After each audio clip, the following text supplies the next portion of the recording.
Bienvenue à ma chaîne YouTube. Mon nom c'est Brenda. Aujourd'hui, je vais vous apprendre comment faire un shampoing à la noix de coco. Là, on va utiliser l'huile de coco comme référence pour la noix de coco. Oui, c'est toujours une forme de coco. Donc, je vais utiliser un shampoing, un surfactant anionique. Si vous voulez les entrants utilisés dans cette vidéo, écrivez-moi ma page Facebook, mon numéro WhatsApp est dans les descriptions. Les mesures aussi sont dans les descriptions. Je voulais faire en pourcentage, mais il faut connaître calculer surfactant. Donc c'est mieux que je mette en grammage pour que ce soit plus facile parce qu'il y a beaucoup de pourcentages que vous n'allez pas comprendre. Et je ne vais pas vous confier pour rien. Donc si vous voulez faire le cours sur les surfactants, faites-moi signe et je vais vous donner un cours de 3 heures de temps et simple. Vous allez apprendre comment faire le gel de douche, le face cleanser et les shampoings. Donc, si vous faites le gel de douche à l'acide lactique, vous faisiez à salicylique, un gel de douche à l'acide salicylique, vous pouvez faire un shampoing à l'acide salicylique parce que les shampoings à l'acide salicylique sont utilisés pour ceux qui ont les problèmes de teigne et aussi les problèmes de pellicule sur les cheveux.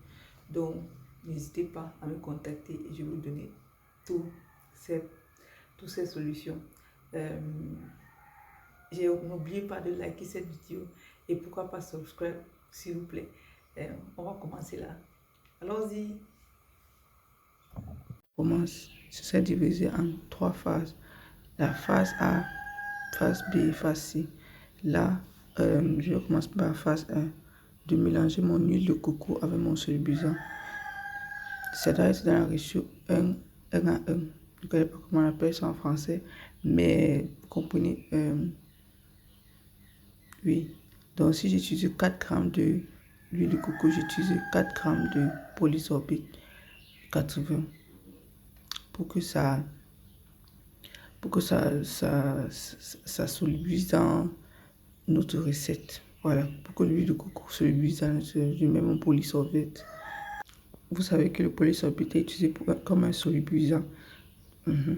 Donc, si vous ne connaissez pas, ça peut incorporer l'eau avec l'huile. Donc, comme c'est le shampoing, on va utiliser pour incorporer l'eau avec l'huile. Oui. Donc, pour que l'huile infuse dans de l'eau, il faut utiliser un solubilisant. Pour cette recette, je mets seulement un peu des huiles essentielles Yang Yang et Peppermint. Ça c'était seulement, c'est petit et ça n'atteint même pas, je pense pas que ça atteint même 0,5 g d'huile essentielle. Je mets ça seulement pour donner l'odeur à mon shampoing. Ce n'est pas obligatoire de le mettre. Donc, quand vous mélangez, vous mettez à part pour que ça mixe bien. Ne vous inquiétez pas, j'ai d'abord fait une autre recette dont la mousse qui est dedans là, c'est rien, c'est juste que j'ai fait une autre recette avec le même produit. J'ai testé les recettes, donc ne vous inquiétez pas si vous voyez la mousse dedans là. C'était les mêmes recettes. Là maintenant je vais recommencer faire ma phase B. Je commence avec ma glycérine qui est un humectant. Oui, ma glycérine qui est un humectant. On sait bien comment c'est important d'avoir un humectant dans ces shampoings. J'ai trop mis, donc je vais réduire la quantité. Comme je disais, les mesures sont dans la description. Donc quand j'utilise la glycérine parce que c'est moins cher et puis c'est un rinse out product. Donc mettre peut-être le panthénol et les autres humectants, c'est presque comme un gaspillage. Donc, mais si vous aimez, vous pouvez mettre aussi les autres trucs.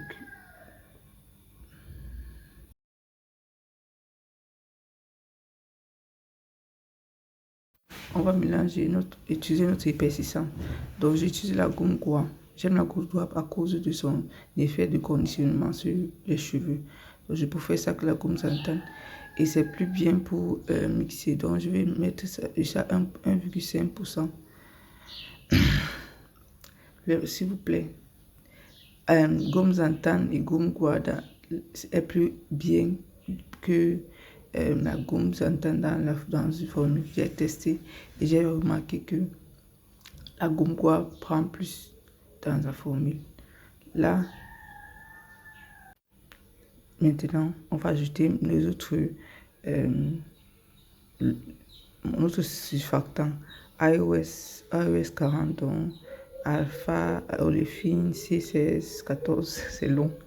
Vous mettez, c'est juste une petite quantité. Vous voyez que 1 litre peut vous faire au moins 200 bouteilles. Ça dépend de vous, combien vous mettez, la quantité que vous mettez, ça dépend. Il faut tester comment ça mousse. Mais comme c'est un surfactant anionique, je crois que c'est anionique, ça mousse franchement bien.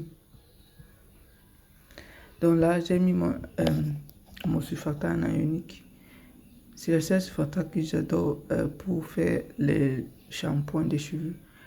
Parce que ça mousse, mais ce n'est pas irritant comme le Texapoon. Et oui, vous pouvez utiliser ça pour beaucoup de choses. Donc, moi, j'utilise ça plus pour le shampoing.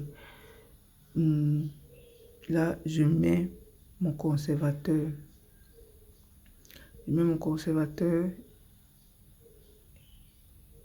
Et puis, c'est très important de mettre à 0,6, comme toujours, pour cent. Et c'est le Germal Plus. J'aime le Germal Plus parce que le pH du Germal Plus c'est entre 3, ça, c'est biodisponible entre 3 et 8. Donc, toujours, ne vous inquiétez pas, je n'ai pas mis plus. C'est juste que la pipette, là, elle refusait de prendre assez. Maintenant, j'ajoute mon jus d'aloe vera. On connaît comment c'est antibactérien, antifongite et bien d'autres choses. Je mets mon jus d'aloe vera à 10%. Oui, à 10%. J'ai mis mon jus d'aloe vera à 10%.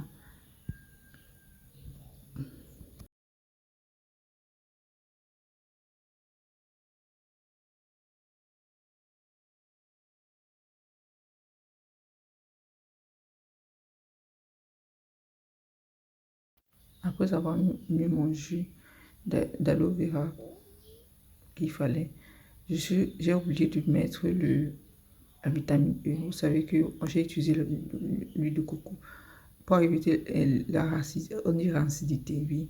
Il faut toujours mettre sa vitamine E. Donc j'ai mis 1% de vitamine E. Voilà mon 1% de vitamine E. Là.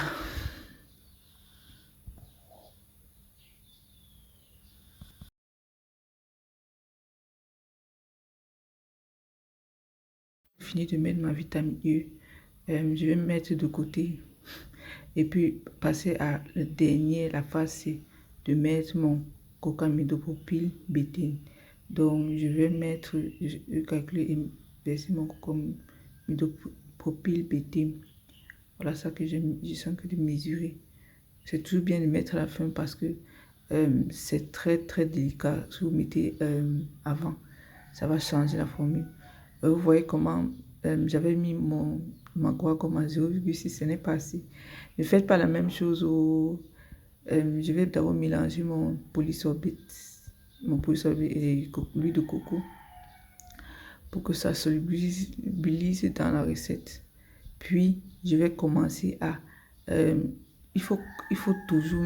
je vais mélanger le guacamole parce que c'était trop liquide. Je vais mesurer le guacamole dans... Je vais mesurer une petite quantité de guacamole pour justifier ça. Ne faites pas ça. Oh.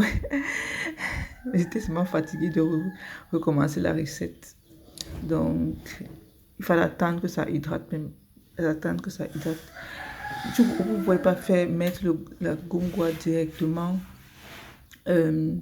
comme la gomme santan directement comme ça, mais la guada, vous pouvez. C'est un peu plus facile.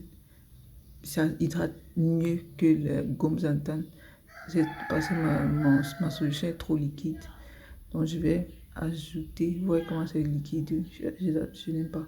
Mais sur la formule, j'ai déjà mis les mesures directes, les mesures que j'ai utilisées, dont 1,5% de gongois.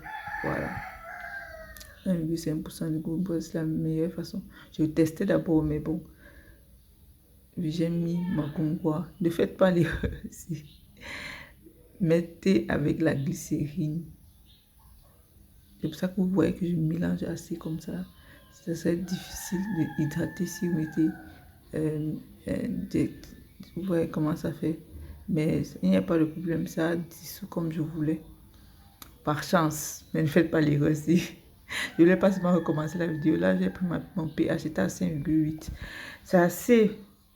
Le pH, c'est assez. Mais je voulais seulement vous montrer. C'est assez parce que le pH pour les shampoings, c'est de 4,5 à 7. Je voulais seulement faire seulement une démonstration. J'ai mis mon acide citrique. Voilà, j'ai mesuré mon acide, une petite quantité. Je dis petite, vous voyez comment c'est petit. Petite quantité de acide citrique pour diminuer le pH, seulement pour vous montrer. Parce qu'à 5,8, c'était assez. Vous mélangez vous mélangez très bien jusqu'à, vous voyez que ça dissout. Vous voyez que c'est la gomme du temps que je disais hydrater, était toujours en train d'hydrater. Mais après peut-être 15 minutes, 15 à 30 minutes, c'est tout ça, tout dissous. Mais comme j'ai dit, faites directement dans la glycérine, c'est plus facile. Là, il sent que le remesurer. Je mets mon eau pour que ça soit facile à mesurer le pH. Là, c'est descendu. On mesure le pH.